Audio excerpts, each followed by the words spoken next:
Lucha, parece que está muy chiquita, ¿no?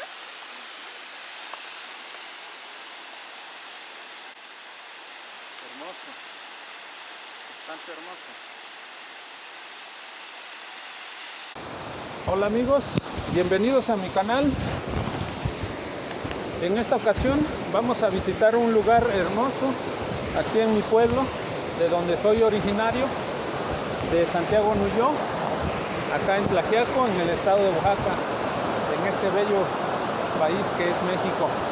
Les voy a presentar la cascada de los Nahuales, que le conocemos nosotros acá, y espero que vean mis demás videos, les den un like, recuerden suscribirse y pues nada, en esta cuarentena les mando este video para que ustedes se distraigan. Mucha suerte a todos ustedes en sus proyectos.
Esta piedra que tenemos acá, en esta piedra todos hemos hecho tomas, todos los que alguna vez hemos venido Nos hemos parado acá y hemos buscado las mejores tomas.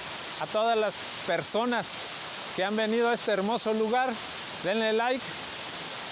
Les volvemos a presentar la cascada para que la vean, para que la disfruten, para que vean las maravillas de la naturaleza que tenemos y sobre todo ustedes puedan disfrutarla desde la comodidad de su casa. Saludos a todos, gracias a Josué Sadot, mi hijo que está haciendo las tomas. Les dejo por acá en la descripción su canal para que también lo visiten y nada, cuídense, los queremos muchos a todos ustedes y pues disfruten de esta hermosa naturaleza.